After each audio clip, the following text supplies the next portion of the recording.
Hey there, happy Thursday.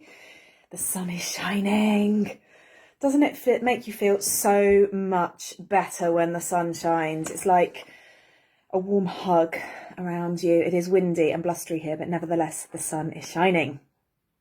So as promised in my stories this morning, I said I would hop on here and share with you how I have found my morning routine has such a huge impact on my day and on my mental health. And I've had a few people comment on this recently, thinking it's to do with the workouts that I do in the morning. Now, don't get me wrong, those morning workouts are amazing. They definitely boost my energy. But what I've found over the last few weeks is it's actually the other things that I do in the morning that are having the most impact on my day. So if you don't already watch my stories, I will just explain to you what I do each morning. So I get up between 5:30 and 6, depending upon whether I'm doing a workout that morning. And the first thing I do is make myself a coffee. And then I sit down with the Calm app. Usually, I do tend to dig into YouTube sometimes too, but I will dig into a guided meditation, and I will usually follow a guided meditation for 10 to 15 minutes, just sitting quietly, listening to the person's voice, and not really thinking about anything else at all. And it's just a really, really lovely way to start the day. And I find it really calms the body and the mind, and it's a really calm way to wake yourself up in the morning. Once I've done that, I then follow the Rachel Hollis Start Today Journal technique. And if you don't know about the Rachel Hollis Start Today Journal technique, go and check Rachel Hollis out. She has a podcast on it. I don't know what number, but there is a podcast where she talks specifically about how you can create your own Start Today journal. Alternatively, you can head to their website and buy their pre-printed versions. I just have my own notebook that I use. But the basic principles are that you note down 5 things that you're grateful for. You note down 10 dreams that you have already made happen. Now, that doesn't mean I have actually made those dreams happen. What we're talking about is dreams that you are wanting to make happen, but you talk about them in present tense so that they feel real. So I jot those down every day. Some of them are personal and some of them are business related. And everybody, of course, will have different dreams and goals that they are working towards. And then once you've done your 10 dreams, you write down the first goal that you are going to achieve from your list. And then I also actually add to this journaling technique, because I then also write down some morning affirmations, and they vary from day to day depending upon my mood, how I'm feeling, what I'm trying to achieve on that particular day or week or month. But it just helps me to sort of really focus on what I need to help me be the best version of myself for the day. Then I have my inspirational girl book, and I literally just open it on a page, and whatever falls open I feel is the thing that I need to read that morning, and I share that with you guys in my stories. And then I move on. I usually then make my pre-workout if I'm going to be doing a workout, and I'll sit and read my personal development book.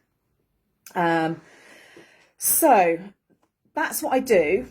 And for a couple of weeks, I'd actually ditched it because I thought, I don't need this. I don't need this at the moment. I'm in a good place. I don't need my morning routine. I was still doing my workouts, but I told myself that I needed the extra sleep rather than the time working on my mindset, because that's what I feel all of these things do, is they work on my mindset. Obviously, the workout works on my body, but the other actions that I do in the morning are working on my mind. And for some reason, I decided to ditch these practices and have a bit more time in bed. I'd still get my workout done, and I thought that would set me up well for the day. Seemingly not. So I have proven to myself over the last month, I guess, that these practices that I've started to incorporate into my morning are absolutely crucial to my well-being. It took a little time for my mind to adjust back to its old ways, but over the course of a week or 2 weeks of not following my meditation, my gratitude, my journaling, and my personal development, I was really noticing that I was suffering from low moods quite a lot more frequently than I had been in the run up to that period of time. Now, I know that there's been rubbish weather in this country, and it's been the winter time, and we've been stuck indoors, and there's lots of other factors that could potentially have led to my low mood. However, I have re-established my practice properly the last week or so, and oh my goodness, I am just feeling like a different person. So much so that even if I feel I need that extra hour in bed, I am making myself get up, because I know that by spending that hour working on my mindset, it has such an amazing impact on the rest of my day that it's not worth the extra hour in bed. It is much more beneficial for me to get up an hour earlier and follow those practices.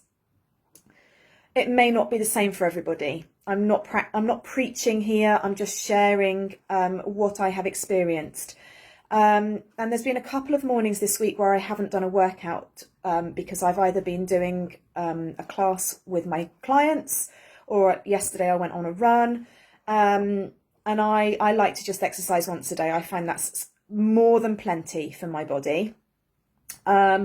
So on those mornings, I hadn't done the workouts, but I still felt really, really good. So when I went to wake the children and start getting on with all the mum duties, I was still feeling really powerful and really strong and really positive. And that only can be due to the other actions that I was taking because I didn't do a workout. So I just wanted to share that with you because it has had such a powerful impact on my mental health. I, of course, am a huge advocate of exercise for mental health as well, and nutrition for that matter. That has a huge impact on your mood too. But for me, starting the day off in a positive frame of mind,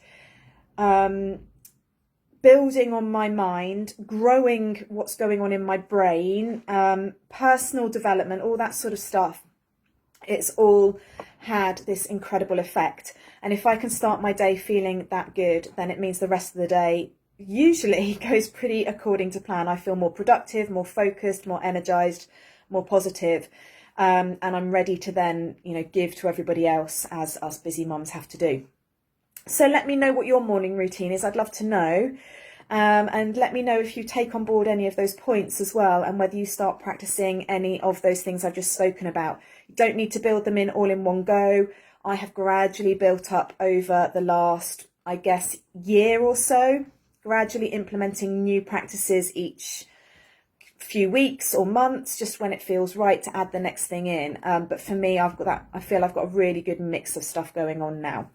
So let me know below, as I said, if you choose to take on any new morning routines, or if you already follow a morning routine. I'd love to hear from you. Have a great day.